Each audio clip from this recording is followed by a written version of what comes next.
प्रिय छात्रों, आज हम आपको संविधान में पढ़ाने जा रहे हैं मौलिक अधिकार, फंडामेंटल राइट।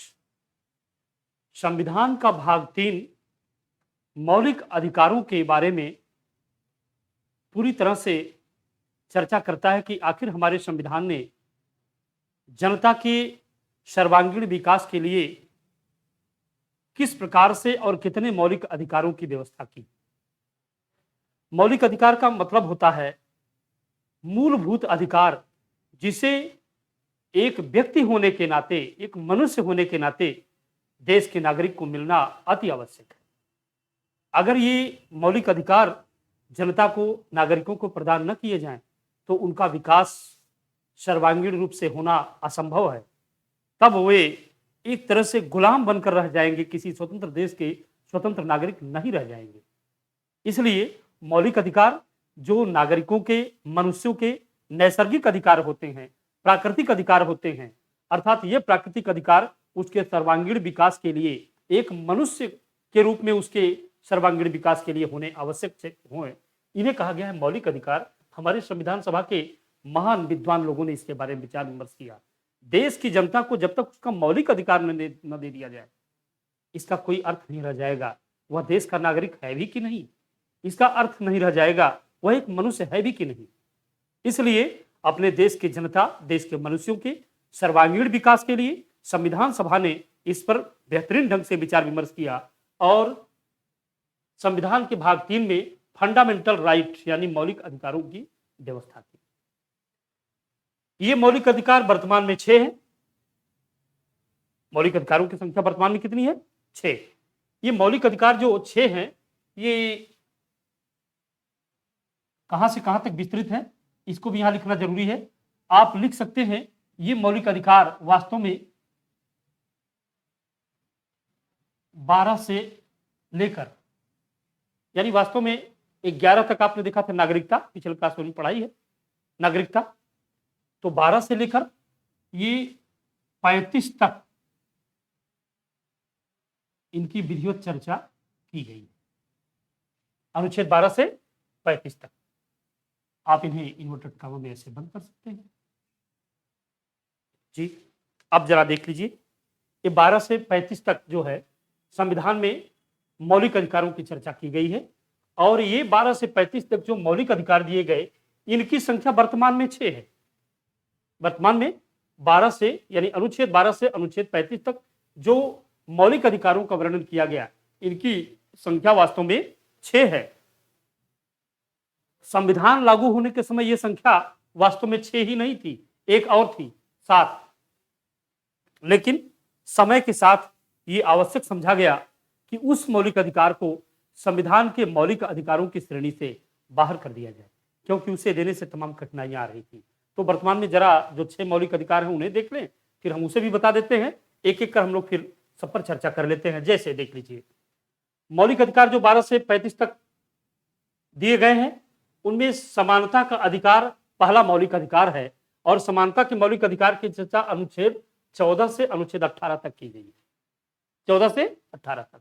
अब क्या क्या है इसे भी थोड़ी देर में बताएंगे। फिर देखिए अनुच्छेद फिर देखिए दूसरा जो मौलिक अधिकार स्वतंत्रता का अधिकार है। समानता के अधिकार के बाद यानी right to equality, right to equality यानी समानता का अधिकार, और इक्वलिटी के बाद आते हैं फिर राइट टू फ्रीडम, हमें स्वतंत्रता का अधिकार है। ये स्वतंत्रता का अधिकार अनुच्छेद 19 से 22 तक विस्तृत है। फिर आगे जाते हैं शोषण के विरुद्ध अधिकार, यानी किसी नागरिक का, किसी व्यक्ति का किसी धर्म, जाति, संप्रदाय के नाम पर शोषण न किया जाए, इसके लिए भी शोषण के विरुद्ध अधिकार दिया गया है तीसरे अधिकार के रूप में अनुच्छेद 23 और 24 में। स्त्री का शोषण न किया जाए, बालक का शोषण न किया जाए। कुछ दलित जातियों जिन्हें कमजोर मानकर जो है हमने इसके पूर्व में ऐसे तमाम अज्ञानतावश उनके शोषण किए हैं, ऐसा न किया जाए। इस तरह से चौथा आया धार्मिक स्वतंत्रता का अधिकार। यहां कहा गया कि राष्ट्र में रहने वाले प्रत्येक नागरिक केवल सनातनी ही नहीं बल्कि हिंदू धर्म के साथ साथ इस्लामिक, यहूदी, पारसी, ईसाई और हिंदू धर्म की शाखाएं प्रशाखाएं यानी सिख, जैन, बौद्ध, सभी लोगों को अपने अपने मन के अनुसार, अपनी रुचि के अनुसार, अपने अंतःकरण, अपनी आत्मा के अनुसार अपनी मान्यता, अपने धर्म को मानने का अधिकार है। इसको कहा गया धार्मिक स्वतंत्रता का अधिकार। इसको अनुच्छेद 25 से 28 के बीच रखा गया है, इनका वर्णन किया गया है। इसके बाद 5वां है सांस्कृतिक स्वतंत्रता का अधिकार। प्रत्येक लोगों को अपनी संस्कृति, अपनी धर्म, भाषा, लिपि को बनाए रखने का, उसे सुरक्षित रखने का अधिकार है। इसको 5वें अधिकार के रूप में वर्णित किया गया है। ये 29-30 में है, अनुच्छेद 29, अनुच्छेद 30 में। और उसके बाद 6ठा मौलिक अधिकार है मौलिक अधिकारों का संरक्षण, यानी हमें अपने मौलिक अधिकारों को सुरक्षित रखने का। ये जो मौलिक अधिकार दिए गए, इन्हें हमसे कोई छीनने न पाए। उसको ऐसी स्थिति में यदि इन मौलिक अधिकारों को कोई छीनता है तो हम क्या कर सकते हैं, उनके संरक्षण के लिए भी बाकायदा अनुच्छेद 32 बनाया गया। इसको कहा गया है मौलिक अधिकारों के संरक्षण का अधिकार, अर्थात हमें उससे सुरक्षा मिली हुई है कोर्ट के द्वारा, सरकार के द्वारा, सभी लोगों के द्वारा, अनुच्छेद 32 के तहत। तो यह भी एक अधिकार है, राइट टू कॉन्स्टिट्यूशनल रेमेडी। हम लोगों को संवैधानिक उपचारों का अधिकार है। मौलिक अधिकारों का संरक्षण, इसे आप कहते हैं कि संवैधानिक उपचार। संवैधानिक उपचार भी अगर हमारे मौलिक अधिकारों को छीनोगे तो हम संविधान के तहत दी गई कोर्ट के संरक्षण में चले जाएंगे, उनकी शरण में चले जाएंगे और उनसे कहेंगे कि हमारे मौलिक अधिकारों को छीन रहे हैं, तो कोर्ट उससे हमें बचाएगी। तो ये 6 मौलिक अधिकार हो गए। इनके बीच यानी 29-30 सांस्कृतिक स्वतंत्रता है और 32 मौलिक अधिकारों के संरक्षण या संवैधानिक उपचारों का अधिकार। इन्हें संवैधानिक उपचारों का अधिकार भी कहा गया है, राइट टू कॉन्स्टिट्यूशनल रेमेडी। तो संवैधानिक उपचारों का अधिकार, कहीं आप इसे कुछ और ही ना समझ लें, कुछ दूसरा लिख दिया जाए क्या? आप इसे ऐसे भी लिख सकते हैं भाई, मौलिक अधिकारों का संरक्षण, या आप कह सकते हैं या संवैधानिक उपचारों का अधिकार। संवैधानिक उपचारों का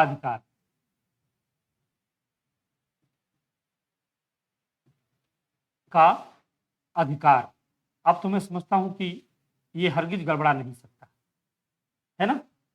अब जान जाएंगे लोग कि अनुच्छेद 32 में क्या कहा गया है, बहुत आराम से, अब समस्या नहीं होगी। अनुच्छेद 32 संवैधानिक उपचारों का अधिकार। और इस तरह से हमें 6 मौलिक अधिकार दिए गए, ध्यान रहे। इन्हीं के बीच अनुच्छेद 31 संपत्ति का अधिकार भी एक समय मौलिक अधिकार था। अनुच्छेद 31 में संपत्ति का अधिकार मौलिक अधिकार था, लेकिन 42वें संविधान संशोधन 44वें संविधान संशोधन के द्वारा संपत्ति के अधिकार को मौलिक अधिकारों की सीमा से बाहर कर दिया गया और उसे 300 क में ले जाकर रख दिया गया। अनुच्छेद 300 क में उसे वहां रखकर संपत्ति को एक कानूनी अधिकार बना दिया गया। तो ये 6 अधिकार आपके सामने है। 6 के बारे में जानने से पहले हम जान लें कि अगर 12 से 35 तक हमारे मौलिक अधिकारों की व्यवस्था की गई है, तो आखिर आप 14 से क्यों बता रहे हैं? 14 से हम लोग इसलिए बता रहे हैं क्योंकि अनुच्छेद 12 और 13 मौलिक अधिकारों की परिभाषा, मौलिक अधिकारों के बारे में चर्चा कर रहा है कि कोई मौलिक अधिकार छीन न ले, इसके लिए क्या किया जाए। तो इसीलिए अनुच्छेद 12 में कहा गया कि राज्य, अनुच्छेद 12 में कहा गया राज्य जनता के मौलिक अधिकारों को छीन नहीं सकता। अनुच्छेद 12 इसमें देखिए किस तरह से कहा रहा है। पहले तो 12 में कहा कि तब कौन कौन से लोग राज्य हैं, 12 में राज्य की परिभाषा दे रहा है अनुच्छेद 12। तो यहां कह दीजिए, यहां से जब आप शुरुआत करेंगे तो आप कहेंगे कि अनुच्छेद 12 राज्य जनता के मौलिक अधिकारों को छीन नहीं सकता। तो 12 में ही लिखा गया तो कौन कौन से लोग राज्य हैं, 12 में परिभाषा दी गई, वे सभी लोग राज्य हैं जो जनता के मौलिक अधिकारों के छीनने की शक्ति रखते हैं, अर्थात इतने पावरफुल है कि चाहे तो जनता के अधिकार छीन ले, उन्हें राज्य कहा गया अनुच्छेद 12 में। अच्छा, तो जब यह कहा गया कि राज्य या सरकार जनता के मौलिक अधिकारों को छीन नहीं सकती, तो इसका मतलब निगेटिव हो गया है, नहीं सकती, ऐसा आप नहीं कर सकते, यानी आप निगेटिविटी बात कर रहे हैं। संरक्षण के लिए या किसी की सुरक्षा के लिए ही निगेटिव करें कि आप ऐसा नहीं कर सकते। तो आप नीचे लिख सकते हैं यहां पे नोट, और नोट में आप लिख सकते हैं बहुत आसानी से कि मौलिक अधिकारों की प्रकृति जो है, मौलिक अधिकारों की प्रकृति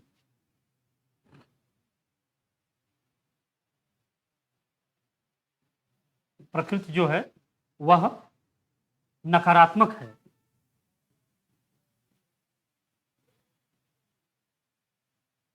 मौलिक अधिकारों की प्रकृति क्या है? नकारात्मक है, नेगेटिव है। अब इसी में लिखा गया फिर अनुच्छेद 12 राज्य की परिभाषा देता है। राज्य की परिभाषा,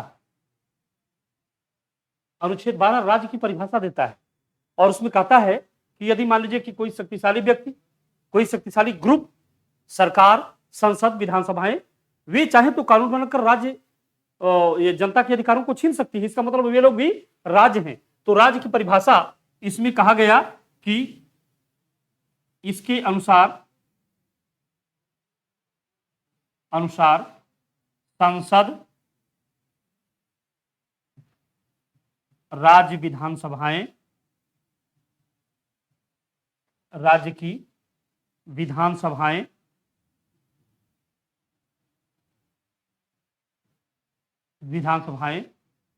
पुलिस जैसे संगठन राज्य है ना, ये हुए। अब इसी में अनुच्छेद 13 देख लेते हैं क्या है। अनुच्छेद 13 और अनुच्छेद 13 कहता है राज्य जनता के मौलिक अधिकारों को छीन नहीं सकते।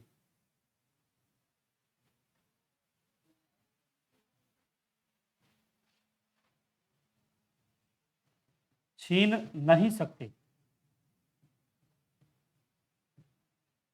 इसी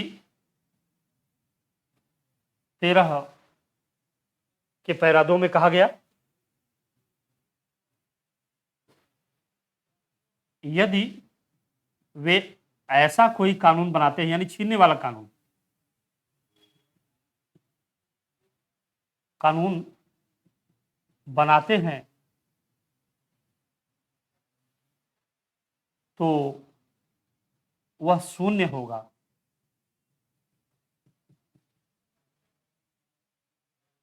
राज्य जनता के मौलिक अधिकारों को छीन नहीं सकते। अगर वो ऐसा कोई कानून बनाते हैं तो वह शून्य होगा। विचित्र स्थिति है।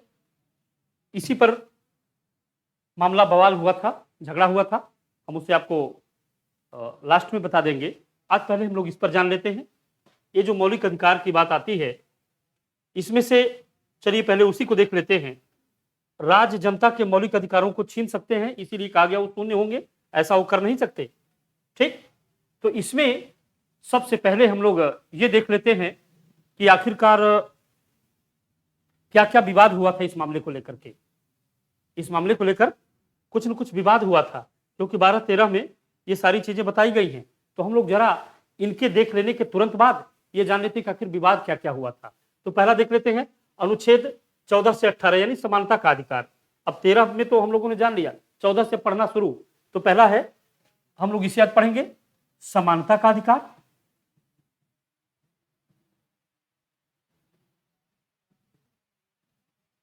ये हेडिंग डाली हमने और इसमें से अब देखते हैं पहला अनुच्छेद 14। यहां अनुच्छेद 14 में कहा गया विधि के समक्ष समानता।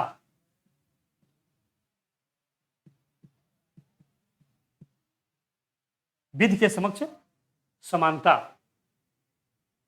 अनुच्छेद 14 के अनुसार विधि यानी कानून के सामने सभी लोग समान हैं। इतना ही नहीं, ये तो इंग्लैंड की जो है वो आयत है, समझिए इंग्लैंड का एक कानून है विधि के समक्ष समानता, यानी सब ये इंग्लैंड के संविधान से लिया गया कि कानून के समक्ष सभी लोग समान हैं। अमेरिका के संविधान में भी ऐसा ही कुछ कहा गया, लेकिन थोड़ा सा इससे अलग। वहां क्या, विधि के समान संरक्षण। विधि के समान संरक्षण अर्थात समान लोगों में समान संरक्षण प्रदान किया जाएगा। प्रत्येक व्यक्तियों की स्थिति प्रत्येक समान जैसी नहीं होती।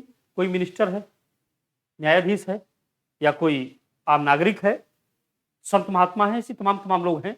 तो वहां उन स्थितियों में उनके हिसाब से कानून का उन पर आरोपण किया जा सकता है, उनको कुछ रियायतें भी दी जा सकती हैं, ऐसी बातें आती हैं। ठीक, तो विधि के समक्ष समानता, विधि के समान संरक्षण, ये दोनों चीजें इसमें आई। विधि के समक्ष समानता इंग्लैंड से लिया गया, विधि के समान संरक्षण अमेरिका के संविधान से लिया गया है। ठीक, तो यहां लिख सकते हैं विधि के समक्ष समानता, इसी में ये भी लिख सकते हैं विधि के समान संरक्षण।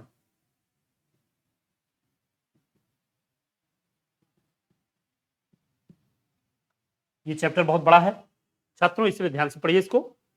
अनुच्छेद 14 तो हो गया विधि के समक्ष समानता, यानी कानून की दृष्टि में सभी लोग बिना भेद किए समान हैं, इनमें किसी प्रकार का कोई भेद नहीं, अर्थात किसी को कोई विशेषाधिकार भी नहीं दिया जाएगा, लेकिन विधि के समान संरक्षण को देखते हुए। ठीक, अब देखिए अनुच्छेद 15 क्या कहता है। अनुच्छेद 15 कहता है धर्म, मूल वंश, लिंग, जाति के आधार पर विभेद से प्रतिषेध। देखिए कितनी कठिन शब्दावली लिखी है। धर्म, मूल वंश, जाति, धर्म, लिंग इत्यादि के आधार पर विभेद नहीं किया जाएगा। प्रतिषेध मतलब इसको रोका जाएगा, ऐसा करने नहीं दिया जाएगा। तो यहां 15 में यही कहा गया कि धर्म के आधार पर, यानी धर्म, मूल वंश,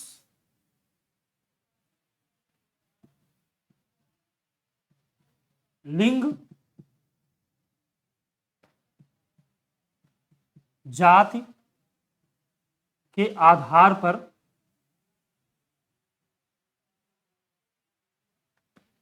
कोई भेद नहीं किया जाएगा।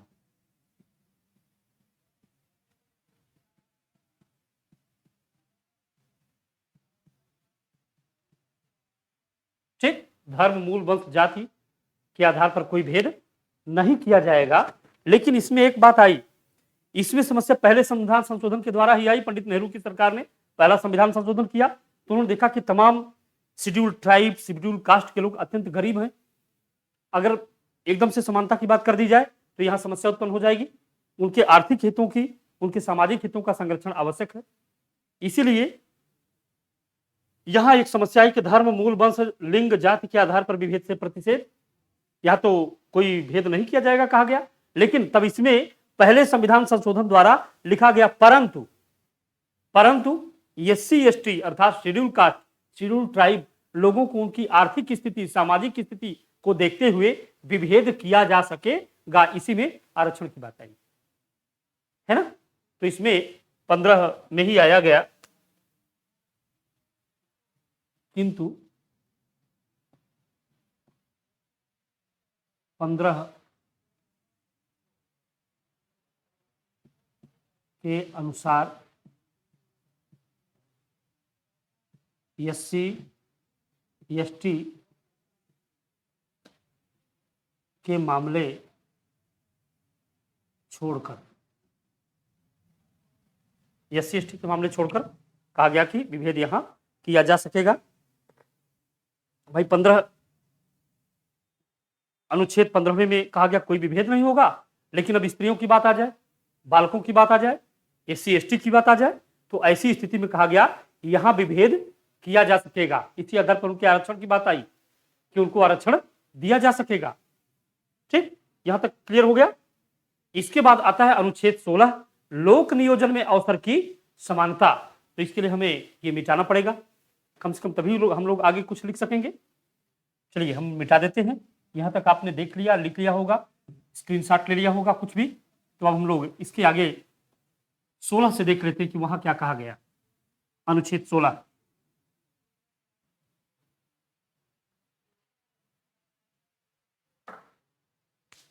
देखिए अनुच्छेद 16 में कहा गया लोक नियोजन में अवसर की समानता।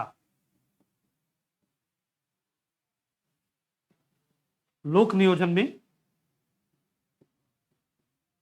अवसर की समानता, लोक नियोजन में अवसर की समानता की बात करते हैं।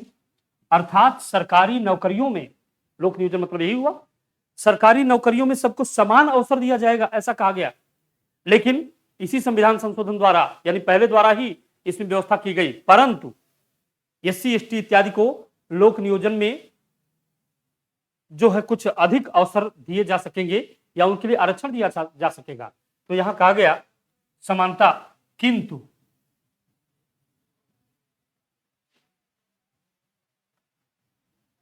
किंतु 16(4) के अनुसार एससी एसटी को इसमें आरक्षण दिया जा सकेगा।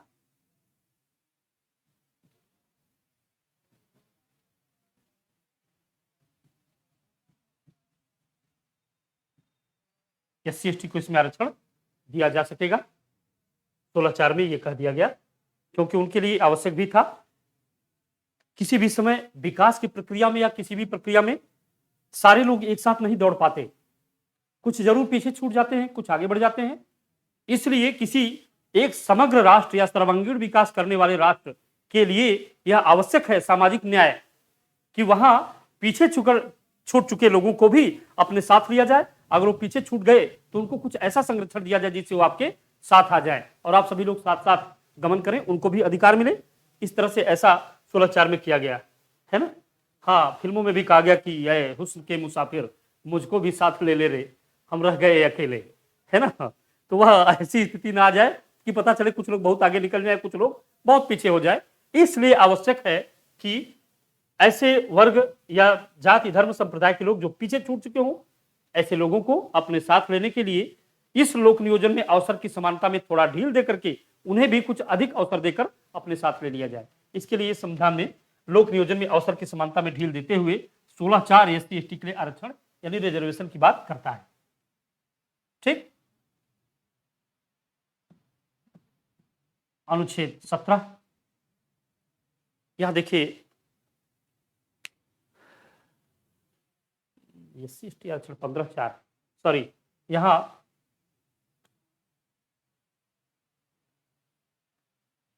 ओबीसी संशोधन कर लीजिएगा इसको।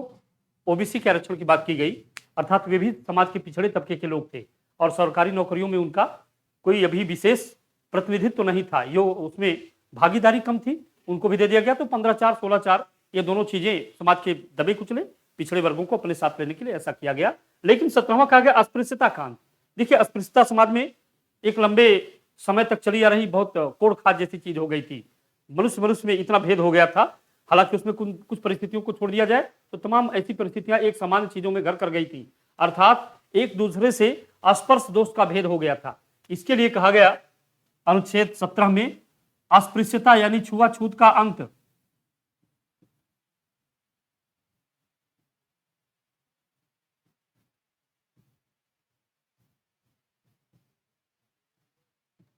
अस्पृश्यता का अंत कर दिया गया, अर्थात सरकार अपनी तरफ से और लोग भी समाज के किसी भी वर्ग को हीनता के आधार पर वे छुआछूत उनके साथ नहीं कर सकेंगे और अगर ऐसी भावना वे करते हैं तो उन्हें दंडित किया जाएगा। और अनुच्छेद 18 हम लोग देख लेते हैं। अनुच्छेद 18, इसमें कहा गया उपाधियों का अंत।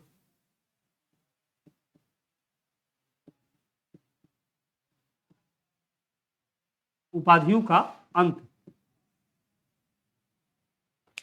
उपाधियों का अंत अर्थात पहले जैसे राजा, राजराजेश्वर, महाराजाधिराज इत्यादि बड़ी बड़ी उपाधियां धारण की जाती थी राजाओं के द्वारा और लोगों के द्वारा भी उपाधियां धारण की जाती रही हैं।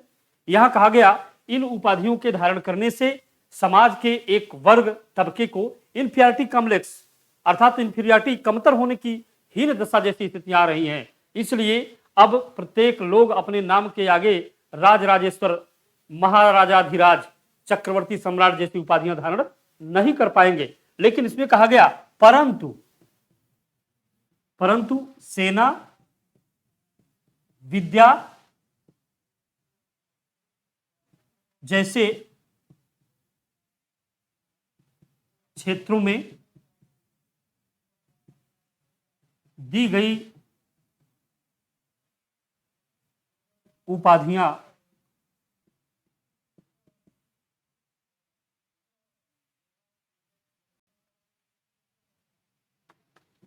में उपाधियां दी जा सकेंगी।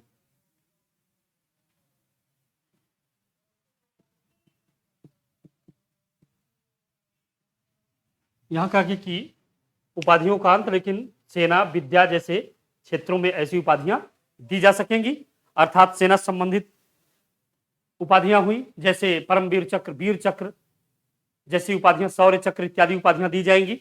इसी तरह से मानद उपाधियां जो दी जाती है, डॉक्टरेट की डिग्री दी जाती है, भारत रत्न, भारत भूषण, है ना, फिर पद्म विभूषण, पद्मश्री इत्यादि उपाधियां दी जाती हैं। तो उसके लिए कहा गया कि ये उपाधियां अगर वह व्यक्ति अपने नाम के साथ नहीं लगाता तो ऐसी उपाधियां दी जा सकती हैं। तो यहां लिख सकते हैं जैसे वीर चक्र, परमवीर चक्र या पद्मश्री,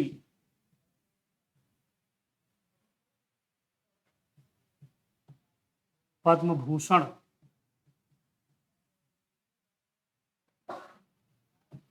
पद्म विभूषण आदि।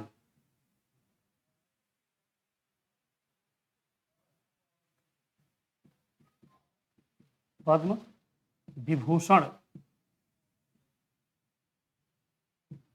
एवं भारत रत्न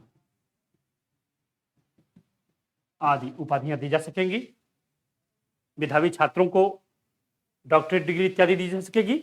हाँ, लेकिन इन उपाधियों को वे सार्वजनिक रूप से अपने नाम के साथ नहीं लगा सकते, इसे ध्यान दीजिएगा। कहा गया कि उपाधियों का अंत किया जा रहा है, लेकिन सेना या विद्या विषयक जैसी उपाधियां दी जा सकेंगी।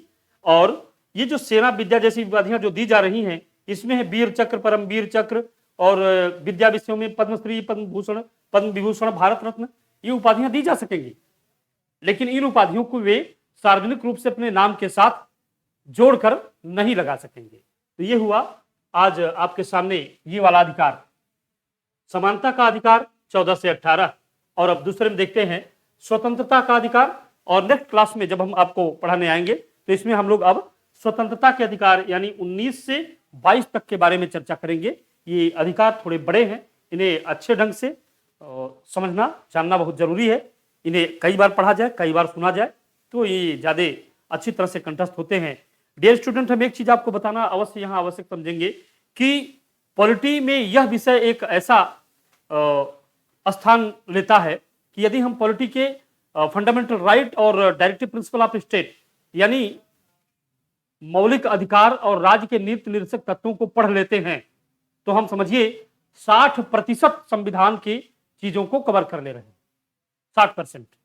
तो 60% चीजों को कवर करने के लिए इसलिए आप ये मौलिक अधिकार खूब कायदे से पढ़िए और उसके बाद फिर उधर राज्य के नीति निर्देशक तत्व डायरेक्ट प्रिंसिपल, तो डायरेक्टिव प्रिंसिपल और फंडामेंटल राइट को कायदे से पढ़िए और कई बार इनको देखिए, पढ़िए और लाइक और सब्सक्राइब भी कीजिए। इसके बाद जो है नेक्स्ट क्लास में जो हम आपको मिलेंगे तो उसके बाद फिर स्वतंत्रता का अधिकार 19 से 22 और इसके आगे की चीजें पढ़ाएंगे। थैंक यू क्लास, आज बस इतना ही।